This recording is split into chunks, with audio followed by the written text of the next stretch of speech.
Late Missouri Governor Christopher "Kit" Bond made the trip from St. Louis to Jefferson City today, where a memorial service was held in his honor. Good evening, everyone. I'm Taylor Freeman. And I'm Evie Allen. Thank you so much for joining us. We do have team coverage of Bond's memorial service today. KOMU 8's John Murphy and Abigail Klinkerman are live from the Capitol with how the memorial went and how attendees are reacting to the former governor's death. Let's start with John Murphy, who joins us live outside the state capitol now. John. Lots of people were in the Capitol Rotunda today to mourn the loss of Kit Bond, including some people who Bond helped launch very long and successful political careers themselves, but also people he campaigned against, truly showing Bond's legacy bridged the political divide. Oh, beautiful, for he rose proved. Because when a name like Kit Bond's is spoken, it moves people. His legacy inspires action. And for Kit, it was not prestige that mattered to him, it was the people of Missouri. He kept Missouri's interests at heart, both in office and out. More than life. Our lives are better here in the Show Me State, and America is the beneficiary of his life of doing, not just saying, but doing. Thy gold refined. I am a Democrat, and I never would campaign against my friend. You know, we may have been in some ways political opponents, but never did we attack each other. America. That the man from Missouri, Kit Bond, did cast an expansive and worthy to emulate shadow. And crown thy good. Miss Linda and family, on behalf of the state of Missouri, I express our heartfelt prayers and sympathy. But with time and God's grace, we all pray that the pain and sorrow you now feel will soon be replaced by wonderful memories of a great man and a life well lived.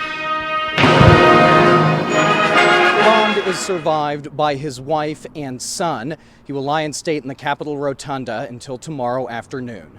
Kit Bond was 86 years old. Live in Jefferson City, John Murphy, KOMU 8 News. All right, thanks, John. KOMU 8's Abigail Klinkerman talked to people who went to today's memorial. She continues our live team coverage. Abigail. Hundreds of people were packed inside the rotunda to honor the late governor and pay their respects. I got to speak with several of them after the service, and they all said the same thing. Governor Bond was a governor for the people. He was one of the people, and he will be dearly missed. Kit Bond's decades-long career can speak for itself. He was a great governor from my perspective. But if you didn't meet Bond, you might not know he had the personality to match. It's amazing for a United States Senator to come back and then just be just a regular Joe, so to speak. He would walk around town and no matter what was on your mind, he'd be glad to talk to you about it. Bond hailed from Mexico, Missouri, and residents say he stayed true to his roots throughout the years. Kit was very, very friendly.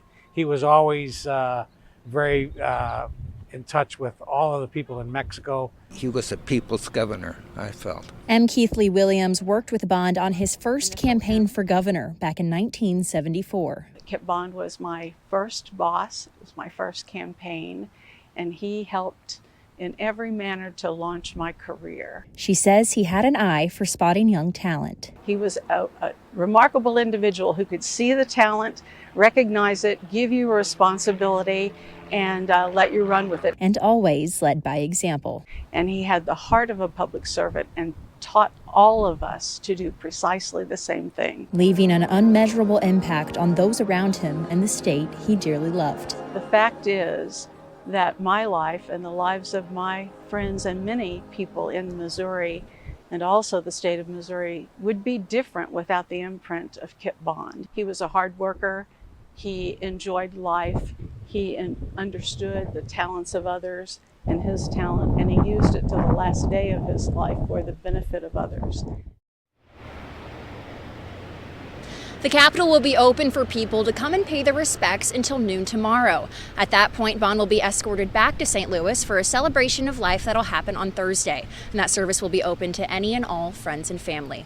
Live at the Capitol, Abigail Klinkerman, KOMU 8 News.